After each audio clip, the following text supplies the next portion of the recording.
Bulletin में खुशामदीद। पाकिस्तान ने T20 world cup के लिए 15 रुकनी स्क्वाड का ऐलान कर दिया। हारिस रऊफ ड्रॉप हो गए। बाबर आजम और उस्मान खान मेगा इवेंट की टीम में जगह बनाने में कामयाब। चेयरमैन PCB आज खिलाड़ियों से मुलाकात करेंगे। वर्ल्ड कप में शिरकत पर एतमाद मिलेंगे। कंडीशंस को देखकर टीम का इंतखाब किया है। श्रीलंका की कंडीशंस ऑस्ट्रेलिया जैसी नहीं। सिलेक्शन कमेटी के रुकन आकिब जावेद कहते हैं बाबर आजम इन कंडीशंस में टीम के काम आ सकते हैं। उन्हें वर्ल्ड कप के लिए खास रोल दिया गया है। हारिस रऊफ इन कंडीशंस में कॉम्बिनेशन में फिट नहीं हो रहे। इसको देख के आप कहाँ पे श्रीलंका में ज्यादा मैचेस है तो वहां पे आपकी बेस्ट जो कंपोजिशन है, बॉलिंग कंपोजिशन, वो क्या हो सकती है, उसको ज़हन में रखते हुए ये टीम बनाई। जो क्रिकेट श्रीलंका में हो सकती है उस हिसाब से आप देखते हैं कि एक प्लेयर की वैल्यू क्या है। बाबर चूंकि अगर लास्ट आप एशिया कप में भी देखें तो हमें ये फील हुआ कि एक ऐसा बैट्समैन ऐसी पर्टिकुलर जो कंडीशंस हैं जिसमें चैलेंजिंग कंडीशंस आ सकती हैं उसमें टीम के स्क्वाड में होना जरूरी है। पाकिस्तान क्रिकेट टीम के कप्तान सलमान अली आगा कहते हैं गुज़श्ता 3 ICC टूर्नामेंट्स में हमारी परफॉर्मेंस अच्छी नहीं रही। वर्ल्ड कप चैलेंजिंग होगा, हम तैयार हैं। बाबर ने कमबैक के बाद अच्छा परफॉर्म किया। T20 में ओपनर के सिवा किसी बल्लेबाज का नंबर फिक्स नहीं होता। पिछले टूर्नामेंट्स हैं उनमें हमारी परफॉर्मेंस ऐसी है अच्छी नहीं है और आप वर्ल्ड कप खेलने जाते हैं तो वो चैलेंजिंग जरूर रहता है क्योंकि आपने वर्ल्ड की सारी टीमों से खेलना है और वर्ल्ड कप ऐसा टूर्नामेंट है जो आप किसी भी सिचुएशन पे आप वहां पे रिलैक्स नहीं हो सकते क्योंकि हर गेम चाहे आप किसी भी टीम से खेल रहे हैं ऑन गिवन डे। और T20 तो वैसे भी आप मतलब रिलैक्स हो नहीं सकते और वर्ल्ड कप जरूर चैलेंजिंग होगा और हम उसके लिए रेडी भी हैं और एक्साइटेड भी हैं। खबरों के सिलसिले को आगे बढ़ाते हैं। सानहा गुल प्लाजा में जाँ बहक अफराद की तादाद 73 हो गई जबकि शनाख्तशुदा लाशों की तादाद 23 हो गई। DNA से आज 5 अफराद की शनाख्त की गई। अब्दुल हसीब, 32 साल के मोहम्मद साद, 35 साल के मिसबा परवीन, 30 साल के निमरा और 14 साल की मरियम की मैयत की शनाख्त हुई। इंचार्ज शनाख्त प्रोजेक्ट का कहना है रेस्क्यू टीम को मलबे से मजीद 2 अफराद की बाकियात मिली हैं। गुल प्लाजा सानहा में 21 नाकाबिल शनाख्त लाशें मिली थी। दूसरी तरफ फॉरेंसिक टीम तहकीकात के लिए गुल प्लाजा पहुंची, मुतासरा इमारत के मुख्तलिफ मकामात का जायजा लिया और मार्किंग की गई। सानहा गुल प्लाजा का 9वां दिन, इमदादी कार्रवाइयां ताहाल मुकम्मल नहीं हो सकी। इंतजामिया कहती है दोपहर 12 बजे टेक्निकल और फॉरेंसिक माहिरीन की टीम आने के बाद मलबा उठाने का काम रोक दिया गया। इमदादी रजाकार और हैवी मशीनरी मौजूद है लेकिन काम बंद है। सूरत हाल क्या है, अफजल खान बता रहे हैं। प्लाजा को आज 9वां रोज है और अब तक मलबा उठाने का काम मुकम्मल नहीं हो पाया है। इमदादी सरगर्मियां दोपहर 12 बजे तक जारी थी। जैसे ही लाहौर की फॉरेंसिक टीम और टेक्निकल माहिरीन की टीम यहां पर पहुंची है उसके बाद से इमदादी सरगर्मियां और मलबा उठाने का काम रोक दिया गया था। फॉरेंसिक माहिरीन की टीम है वो बिल्डिंग के अंदर काम कर रही है और उस दौरान इलाके को भी कॉर्डन ऑफ कर दिया गया है। बताया जा रहा है कि बाज मुकामात पर जहां सर्च एंड रेस्क्यू ऑपरेशन मुकम्मल हो गया है वहां पर बाकायदा मार्किंग करके H का निशान आवेजा कर दिया गया है। फॉरेंसिक माहिरीन की टीम तमाम तर शवाहिद जमा करने के बाद वो अपनी रिपोर्ट तहकीकाती टीम के हवाले करेगी। वाक़े के अंदर अब तक जाँ बहक अफराद की तादाद 73 हो गई है। 82 के करीब लोग मिसिंग हैं और 24 अफराद की शनाख्त हो पाई है। बेशतर अफराद की शनाख्त DNA की मदद से हुई है। वापस आएंगे इस ब्रेक के बाद।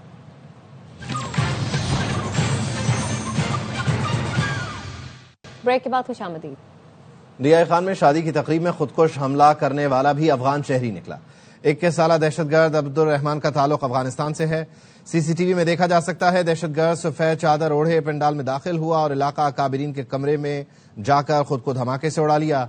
खुदकुश हमला अमन कमेटी के सरबराह नूर आलम महसूद के भतीजे की शादी में किया गया था। ब्रिगेडियर रिटायर्ड राशिद वली जंजुआ साहब ने हमें ज्वाइन किया, उन्हें शामिल गुफ्तगू करते हैं। ब्रिगेडियर साहब, thank you so much for your time.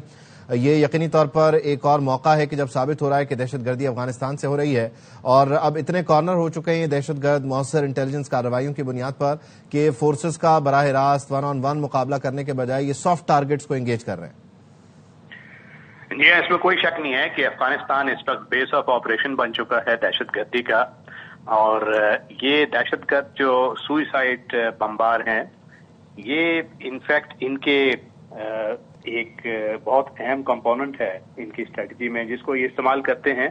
और ये भी कुछ इतलात हैं कि इस वक्त जो कंधारी फैक्शन है और जो काबुल की फैक्शन है उनके दरमियान मुकाबला शुरू हो गया है कि किसको ज्यादा सुइसाइड बमबार मदरसों से वो ट्रेन करें, यंग बच्चों को बरकला के उसको ट्रेनिंग देते हैं। और ये सारे कैंप नंगरहार, खोस, पख्तिया, पख्तीता, वो उनकी आंखों के नीचे हैं तालिबान गवर्नमेंट के। और इसमें ये अपनी अपनी जो खुदकश बम्बार इनकी एक वो पूरी फौज तैयार कर रहे हैं, क्योंकि बाकी तो उनके पास इस वक्त लड़ने के लिए इतना मटेरियल नहीं है जिसको वो एक रेगुलर आर्मी के साथ मुकाबला कर सके। मगर ये फिर अब आर्मी से जब ये सक्सेसफुल इनको नहीं होती है तो फिर ये सॉफ्ट टारगेट की तरफ जाते हैं, आबादी को निशाना बनाते हैं।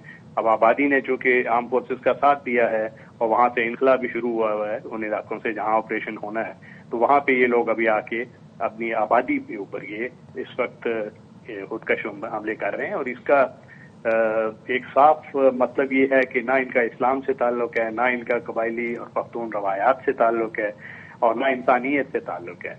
तो इनको अगर अफगान हुकूमत इसको रोकने में नाकाम हो गई है बिल्कुल, तो ये हमारा हक बनता है कि हम इसको एक प्रीएम्प्टिव स्ट्राइक करके वो जो ठिकाने जहां इनकी ट्रेनिंग हो रही है, जहां से इनको लॉन्च किया जा रहा है, उन लॉन्च पैड्स की तरफ भी देखें। इस वक्त मीन्स अवेलेबल हैं, टेक्नोलॉजी ने वो मीन्स दिए हुए हैं, तो उनको बुरुएकार लाते हुए मेरा ख्याल है जो बैनुल अक़वामी बरादरी भी इस चीज को तशवीश की नजर से देखेगी कि अफगानिस्तान जिस तरह एक दहशत गर्दी का एक मरकज बन के उभरा है और उसको दहशत गर्दी को एक बाकायदा तंजीम के जरिए एक हिकमत अमली के तौर पे इस्तेमाल किया जा रहा है, और हर किस्म का जो गिरोह है दहशत गर्द वो वहां पे मौजूद है। अलकायदा भी है, ETIM भी है, दाइश भी है, और ये TTP भी है, और ये सारे इनके आपस में वफादात जुड़े हुए हैं। एक ही इनका नजरिया है जो दहशत गर्दी है, जो वायलेंस है, और ना इसका इस्लाम से ताल्लुक है और ना ही वो उन जो रवायात और कबायली असबियत की जो बात करते थे उससे है। तो ये एक उभरता हुआ खतरा है खित्ते के लिए भी, अफगानिस्तान के लिए भी, और पाकिस्तान में जो रहने वाले हमारे शहरी हैं उनके लिए भी। तो हुकूमत तो इससे नबत आज़मा है। इस वक्त आर्म फोर्सेस जान हथेली पे रख के दिन रात कोशा हैं, कुर्बानियां दे रहे हैं हमारे बच्चे, शहादतें हो रही हैं। वहीं अफगानिस्तान को भी सोचना होगा कि वो क्या चाहता है, कैसा मुस्तकबिल चाहता है। बहुत शुक्रिया ब्रिगेडियर रिटायर्ड राशिद वली जंजुआ साहब, थैंक यू। वफाकी वज़ीर इत्तलात अता तारड़ कहते हैं पाक फौज ने दहशतगर्दी के खिलाफ बड़ी कुर्बानियां दी हैं। दहशतगर्दों की हार्ड टारगेट तक पहुंचने की सलाहियत बहुत हद तक कम हुई। दहशतगर्दों को अब छुपने की जगह नहीं मिल रही। न्यूयॉर्क में मीडिया से बात करते हुए अता तारड़ का कहना था दहशतगर्दी के खात्मे पर पूरी कौम मुत्तहिद है। हमारी पाक फौज ने, लॉ एनफोर्समेंट एजेंसीज ने, पुलिस ने, मुख्तलिफ जो कानून नाफिज करने वाले इदारों में बड़ी कुर्बानियां दी हैं, और दहशत गर्दों की जो कैपेसिटी थी हार्ड टारगेट तक पहुंचने की वो बहुत हद तक कम हुई है। दहशत गर्दों को जो है वो अब छुपने की जगह नहीं मिल रही। मैं समझता हूं कि इस पे पूरी कौम मुत्तहिद है कि दहशत गर्दी का खात्मा करना है, और खात्मा करके रहेंगे। इस पर कोई कॉम्प्रोमाइज नहीं है। TTP का खात्मा और शरपसंद नासिर जो दहशत गर्दों को सपोर्ट करते हैं उनका इंशाअल्लाह ताला खात्मा होगा। कोशिश करेंगे कि पाकिस्तान भर के सहाफियों के लिए एक अच्छा रिलीफ पैकेज दिया जाएगा, तो उस पर इंशाअल्लाह जल्द खुशखबरी सुनाई जाएगी। वापस आएंगे ब्रेक के बाद, हमारे साथ रहिए।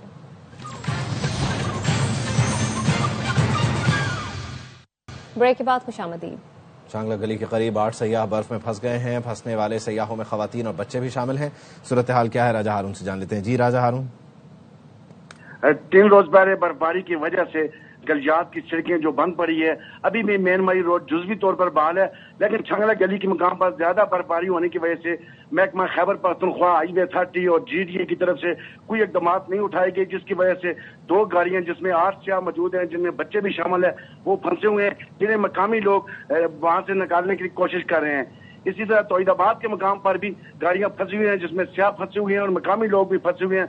अभी तक 4 रोज गुजरने के बावजूद जिली इंतजामिया हाईवे 30 जिनकी जिम्मेदारी बनती है और GD की तरफ से मेन मरी रोड और लिंक रोड बहाल नहीं हुए, जिसकी बदौलत मुतअद्दिद सियाह जो है मुख्तलिफ मकामात पर फंसे हुए हैं और मकामी लोगों को भी सख्त मुश्किलात का सामना है। और इसके साथ साथ 4 रोज से जो बिजली का ब्रेक डाउन है वो भी अभी तक मुकम्मल तौर पर बहाल नहीं हुई। जी बहुत शुक्रिया आपका। شدید برفباری کے باعث تیرہ میں پاک فوج کی فوری اور مؤثر ریلیف سرگرمیاں جاری ہیں۔ ریلیف سرگرمیوں کے دوران برف میں پھنسنے والے متعدد گاڑیوں کو بھی بحفاظت نکال کر محفوظ مقامات پر منتقل کر دیا گیا ہے۔ خراب موسم اور مواصلاتی مشکلات کے باوجود پاک فوج اور ایف سی کے افسران اور جوان ذاتی طور پر بھی امدادی سرگرمیوں کی نگرانی کر رہے ہیں۔ امدادی کارروائیوں کے دوران متاثرہ خاندانوں کو کھانا، کمبل اور ہنگامی طبی امداد سمیت ضروری اشیاء ضرورت بھی فراہم کی جا رہی ہیں۔ پاک فوج کی بروقت اور پیشہ ورانہ حکمت عملی کے باعث علاقے میں ہم زمینی رابطے بحال ہوئے۔ سخت موسمی حالات میں امدادی اقدامات پر مقامی شہریوں نے سیکیورٹی فورسز کی کوششوں کو سراہا۔ خیبر پختونخوا میں 22 جنوری سے اب تک بارشوں اور برف باری سے حادثات میں 9 افراد جاں بحق اور 1 بچہ زخمی ہوا۔ پی ڈی ایم اے کا کہنا ہے بارشوں اور برف باری کے باعث مجموعی طور پر 5 گھروں کو جزوی نقصان پہنچا۔ حادثات چترال، اپر، لوئر، مالاکان، شانگلہ اور خیبر میں پیش آئے۔ پی ڈی ایم اے کا کہنا ہے بیشتر اضلاع میں بند شاہراہیں ٹریفک کے لیے کھول دی گئی ہیں۔ بالائی علاقوں میں بند شاہراہیں کھولنے کے لیے مشینری متحرک ہے۔ تمام اضلاع کو ضرورت کے مطابق امدادی سامان فراہم کیا جا چکا ہے۔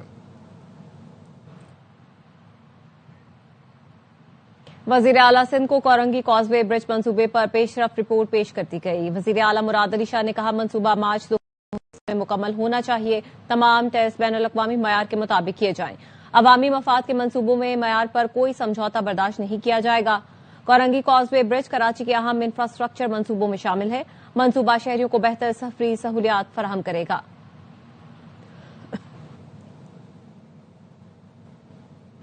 وزیر اعلیٰ خیبر پختونخوا سہیل آفریدی کا کہنا ہے خیبر پختونخوا میں گورنر راج ناممکن ہے، یہ لوگ مجھے نااہل کرنا چاہتے ہیں۔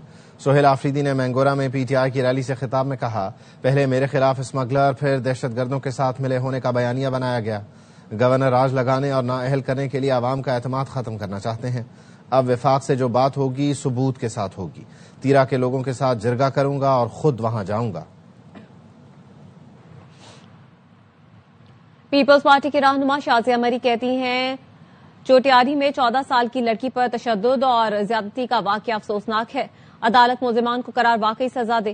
پتہ چلنا چاہیے عدالت معاشرے کی بچیوں کے ساتھ کھڑی ہے۔ ملزم گرفتار ہے، کوشش ہے سخت سزا دلوائیں۔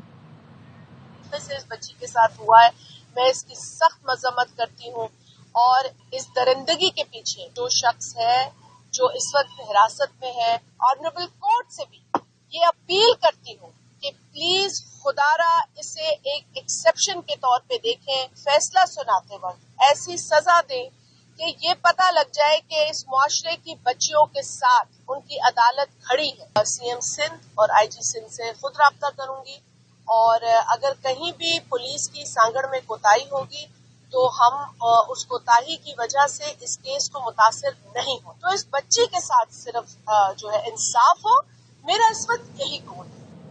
کراچی کے علاقے گلشن اقبال میں ڈسکو بیکری سے لے کر بھیانی ہائٹس تک درخت کاٹ دیے گئے۔ درخت کیوں اور کس کے احکامات پر کاٹے گئے بتا رہے ہیں نذیر شاہ۔ بالکل دیکھیں، میں تو گلشن اقبال کے علاقے میں موجود ہوں جہاں ڈسکو بیکری سے لے کے بھیانی ہائٹس مسکن چورنگی تک جتنے بھی یہاں پر درجنوں درخت کاٹ دیے گئے ہیں۔ پولیس کی جانب سے یہاں پر جب ان مزدوروں کو یہاں سے لے جایا گیا جن کی تعداد بھی درجن سے زائد تھی تو ان کا کہنا تھا کہ ایم سی کے احکامات پر وہ درختوں کی چھٹائی کر رہے ہیں، جبکہ یہاں دیکھا جا سکتا ہے، میں موجود ہوں یہاں پر تمام درختوں کو بالکل جڑوں سے کاٹ دیا گیا اور جب پولیس پہنچی ہے تو وہ ایک گاڑی بھر کر جس کے اندر تنے بھرے ہوئے تھے اس کے اوپر پتے ڈال کر وہ یہاں سے فرار ہو گئے۔ پولیس کا کہنا ہے کہ کے ایم سی کی جانب سے جو کانٹریکٹر تھا وہ یہاں پر آیا تھا اور اس کی سربراہی میں مزدور یہاں پر کام کر رہے تھے۔ صبح تقریباً 8 بجے سے یہ درختوں کی کٹائی کا سلسلہ جاری تھا جو تقریباً 1 بجے تک وہ رہا۔ درختوں کی کاٹنے پر پابندی آئے تھے، اس کے باوجود جو بڑے مشہور برانڈز ہیں یا دیگر دکانیں یا اسکولز ہیں، اسپتال ہیں، ان کا بورڈ چھپتا ہے اور اپنے ایڈورٹائزنگ کے لیے کسی نہ کسی طریقے سے درختوں کی کٹائی کرواتے رہتے ہیں، جس کا ذمہ دار وہ متعلقہ ادارہ ہے جو ان کے اجازت دیتا ہے اور وہ لوگ جو یہ درخت کاٹتے ہیں اور وہ لوگ جو ان تمام عمل ہونے کے بعد ان کے خلاف قانونی کارروائی نہیں کرتے۔ جی، کراچی ایکسپو سینٹر میں منعقدہ 3 روزہ پراپ ٹیک کنونشن میں اے آوائی لگونا کا سٹال مہمانوں، ریل اسٹیٹ کمپنیوں اور شرکاء کی خصوصی توجہ کا مرکز بنا رہا۔ وزیر بلدیات سندھ ناصر حسین شاہ نے بھی اے آوائی لگونا کے سٹال کا دورہ کیا۔ فاروق سمی کی رپورٹ۔ اسٹیٹ سیکٹر کو جدید ٹیکنالوجی سے ہم آہنگ کرنے کے لیے کراچی ایکسپو سینٹر میں 3 روزہ پراپٹیک کنونشن کا انعقاد کیا گیا۔ کنونشن کے آخری روز مہمان خصوصی صوبائی وزیر بلدیات ناصر حسین شاہ تھے۔ کنونشن میں شہریوں کے ساتھ ملکی و غیر ملکی ریئل اسٹیٹ کمپنیوں کے نمائندوں نے بڑی تعداد میں شرکت کی۔ صوبائی وزیر بلدیات سندھ ناصر حسین شاہ نے پراپٹیک کنونشن کے دوران ARY لگونا کے اسٹال کا دورہ کیا۔ اس موقع پر COO ARY لگونا فیاض غفور نے وزیر بلدیات کو منصوبے کی نمایاں خصوصیات اور کامیابیوں سے آگاہ کیا۔ کنونشن سے خطاب کرتے ہوئے ناصر حسین شاہ نے کہا کہ حکومت سندھ تعمیراتی صنعت اور ریئل اسٹیٹ سیکٹر کی ترقی کے لیے نجی شعبے کے ساتھ مل کر عملی اقدامات کر رہی ہے۔ آپ کی انڈسٹری ہے کنسٹرکشن کی، وہ بہت اہمیت کی حامل ہے، کیونکہ اس سے اگر اس کو بوم ملتا ہے، اس کا کام آتا ہے، تو بہت ساری انڈسٹریز اس کے ساتھ وابستہ ہیں اور ان سب کو پھر ان کا پہیہ چلتا ہے۔ ہم سب نے مل کر کام کرنا ہے اور میں آپ کو اشور کرتا ہوں کہ ہماری طرف سے آپ کو پازیٹیو رسپانس ملے گا۔ کنونشن میں شریک ریئل اسٹیٹ ماہرین اور شرکاء نے ARY لگونا کے منصوبے کو پاکستان کے لیے منفرد، جدید اور بہترین منصوبوں میں سے ایک قرار دیا۔ پہلی دفعہ پاکستان میں لگون کے ساتھ جو اپارٹمنٹس آ رہے ہیں وہ ARY لگون لے کر آیا ہے، جن کی بھی انویسٹمنٹ یہاں ہوئی ہوئی ہے کہ سیف اینڈ سیکیور ہے۔ I am very comfortable and confident that we have made a good investment, اور انشاءاللہ آگے بھی ضرور ARY کے ساتھ کام کرتے رہیں گے۔ پاکستان کی ہسٹری میں فرسٹ ٹائم جناب سلمان اقبال صاحب نے ایک ایسا مطلب ہے کہ لیجنڈ قسم کا ایک اپنا یہ پروجیکٹ لانچ کیا ہے۔ جس طرح پاکستان میں اس پروجیکٹ کی سیل ہوئی ہے، جس طرح لوگ یہاں پہ انٹرسٹ لے رہے ہیں، کوئی بھی اور پروجیکٹ میں اس طرح نہیں ہوا۔ ماہرین کے مطابق ریئل اسٹیٹ سیکٹر کو جدید تقاضوں اور ٹیکنالوجی سے جوڑنے کے نتیجے میں ملک میں سرمایہ کاری کے نئے مواقع پیدا ہوں گے اور معیشت کو فروغ ملے گا۔ چھٹا پراپٹیک کنونشن کراچی ایکسپو سینٹر میں 3 روز جاری رہا، جس میں ملکی و غیر ملکی ریئل اسٹیٹ کمپنیز شریک ہوئیں۔